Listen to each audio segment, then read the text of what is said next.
Good evening and welcome to the Urian Report. Tonight's episode I will read another article from the website Urianism.com. This one is about the rise of Bab Sod Rom, a de facto satanic global government. The article starts with passages taken from both the IA and the Bible. From the IA, Dialogue 15, page 7, Bab Sod Rom. Sodom is reborn, Babylon is restored, and Rome stands defiantly resurrected, as if rising again from perdition. It was not, and is again.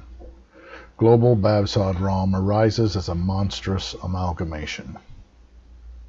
Now has come the time when we see all things vile, vulgar, low, debased, bestial, foul, profane, and contrary normalized.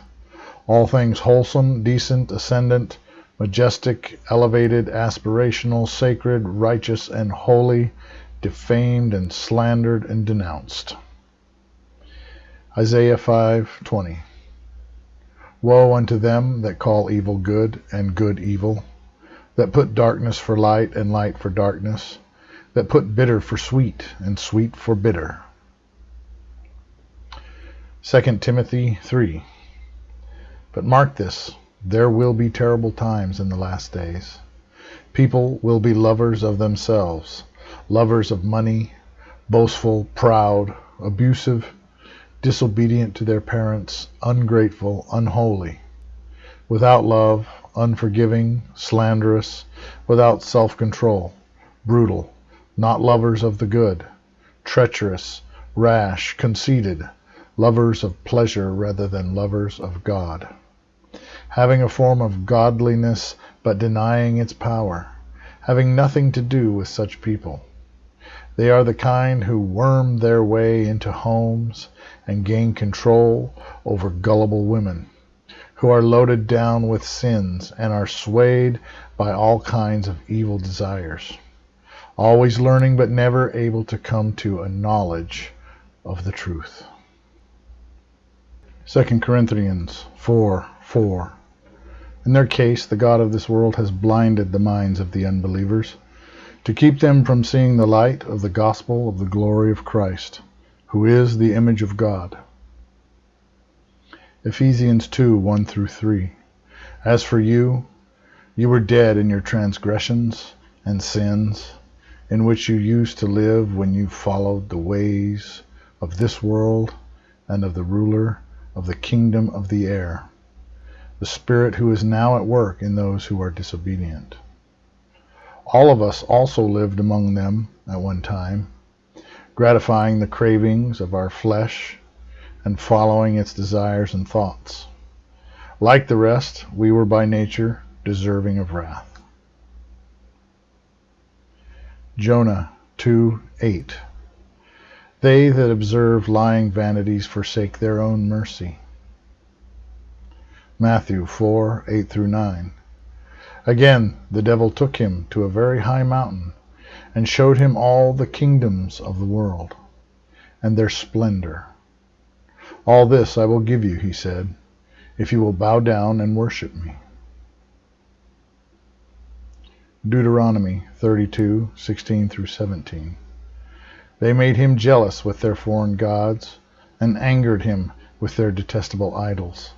They sacrificed to false gods, which are not God, gods they had not known, gods that recently appeared, gods your ancestor did not fear. Matthew 24:10-12. At that time many will fall away and will betray one another and hate one another. Many false prophets will arise and will mislead many. Because lawlessness is increased, most people's love will grow cold.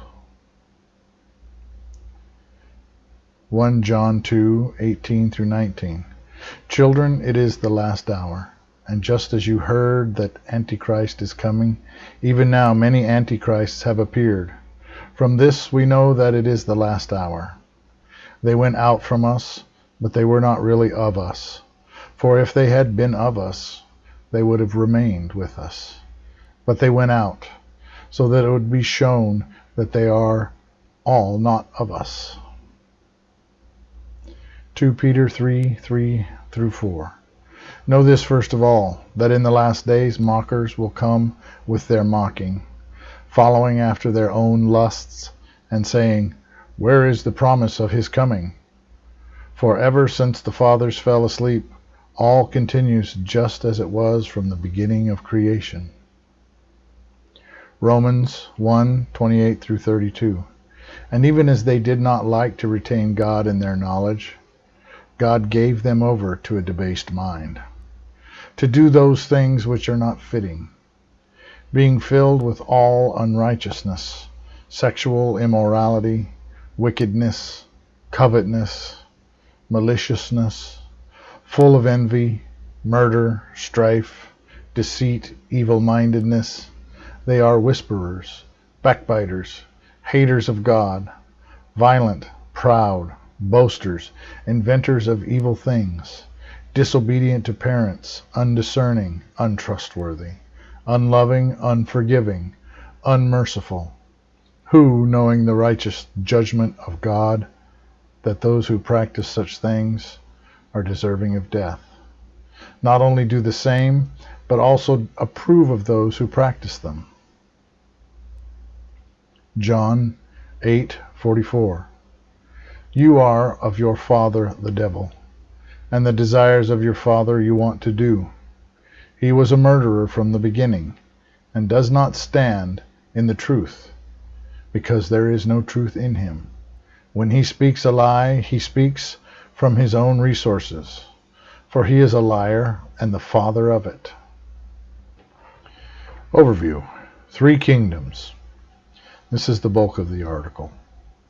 In ancient times, most people lived in nations that were polytheistic, which is to say, having many gods and goddesses.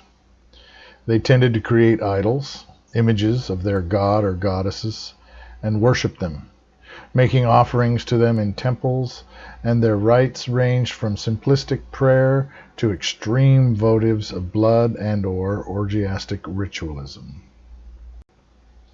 The primary issue, or point of contention, between the ancient Israelites, as well as Muslims and the rest of the world, was and still is that of monotheism, worship of one God, versus polytheism. The peoples of the nations around them were regarded as idolaters, pagans, heathens, or infidels. Indeed, in Islamic nations, such practices are still outlawed and punished severely. Christianity was most responsible for classifying the many gods as the devil and his demons, with various names and portfolios. Gnosticism classified the big evil as the demiurge, regarded as the creator of a flawed false reality, and its archons, planetary powers or astrological archetypal beings. While Zoroastrians have their Ahriman, Islam has its Iblis and the Jinn, Egyptians their Set, Greeks their Typhon, etc. Indeed, as the Most High God was known among most nations and peoples from antiquity, so also the shadow of God.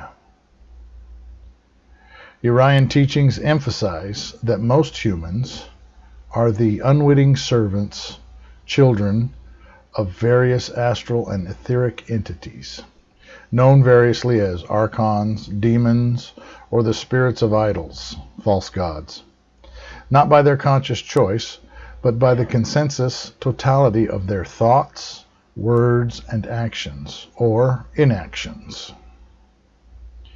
If one's primary love and will is sensualism, lust, sex, such is your idol, your demon god or goddess, and in a sense your archetype. That is to say, the pattern of your life and being.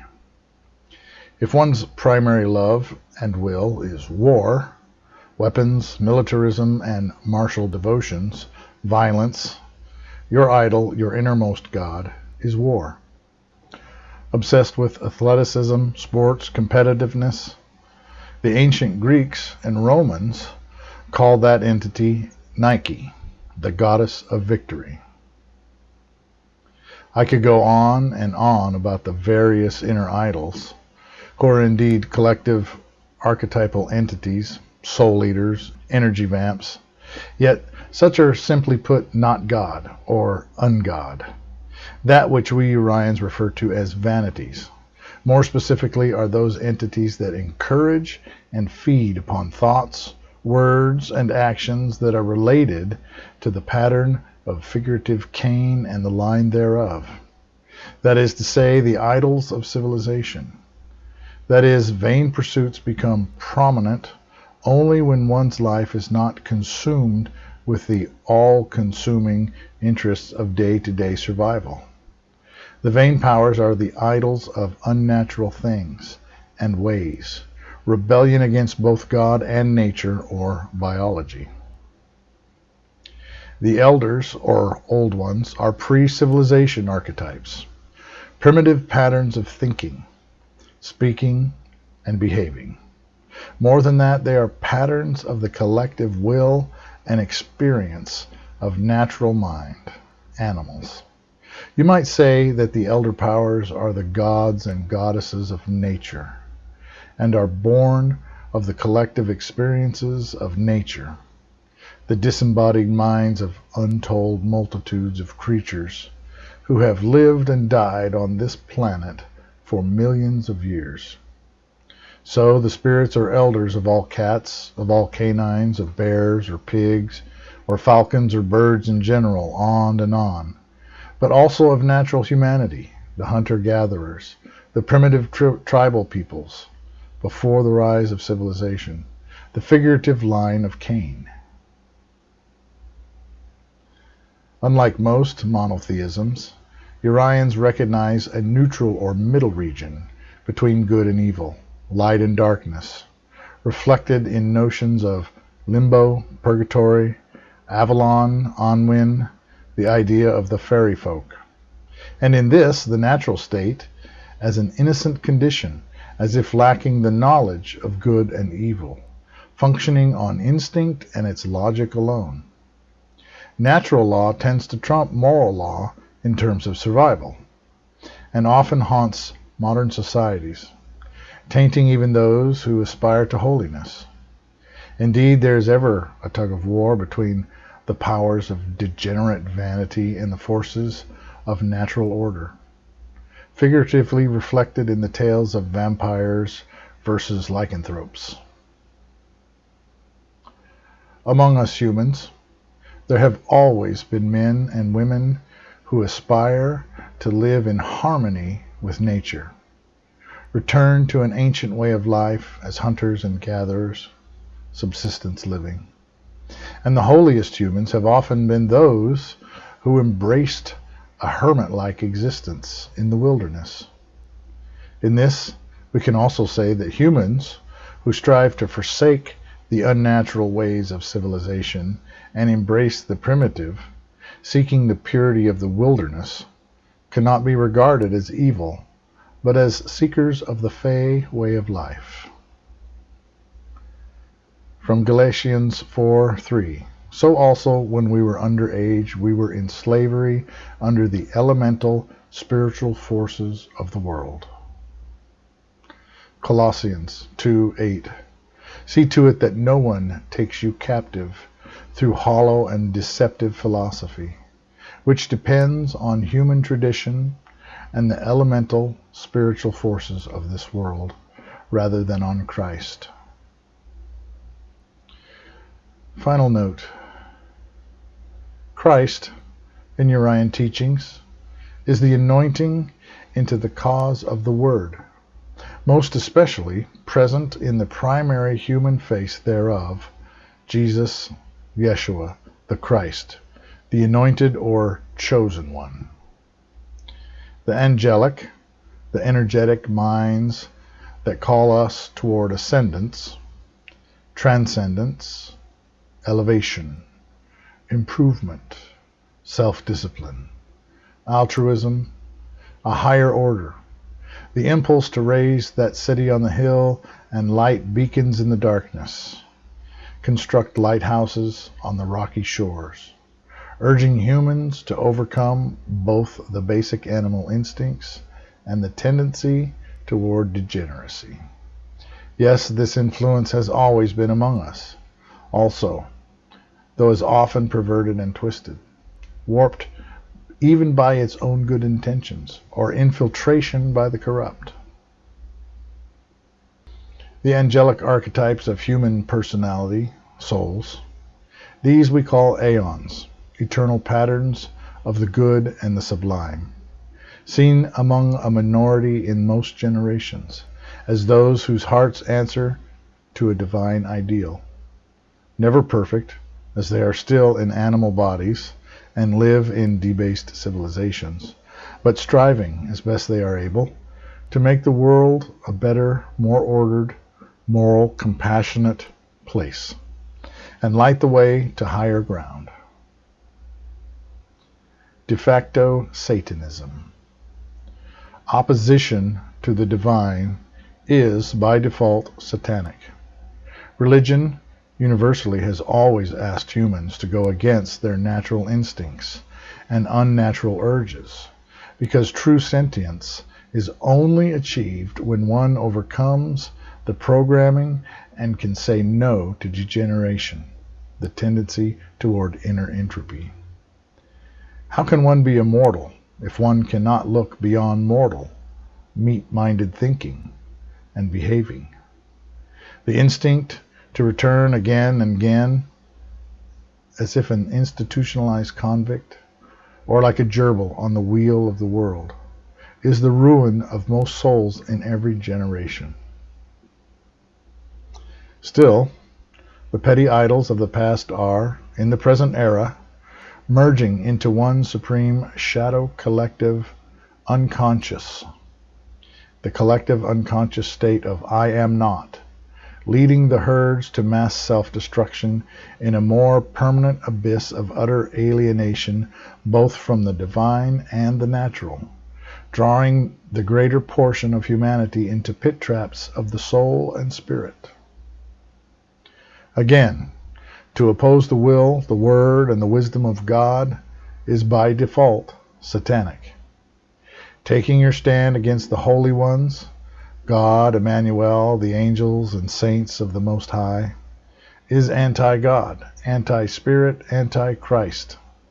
Fighting to normalize all that is unnatural, turn good to evil and evil to good, strife against wholesomeness, and morality itself, these are the spirit of lawlessness.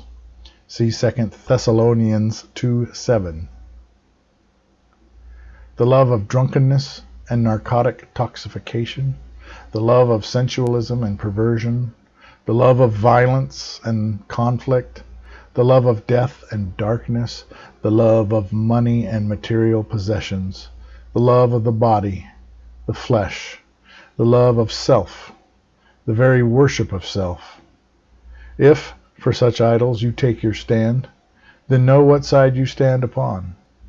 The road to your own ruin, repetition's hell, and ultimate oblivion within the abyss, the true death. An ocean of innocent blood, fed by rivers of cruelty and selfishness, depravity and whoredom, overflowing the dikes of reason and propriety, drowning the world in abomination. The children of the Anti have filled the earth with a level of wickedness unseen since ancient Sodom and Gomorrah. Only a minority openly worship Satan as their God, but most who serve, by their thoughts, words, and actions, the ungod, the anti-God, do so unwittingly, ignorant of what they do.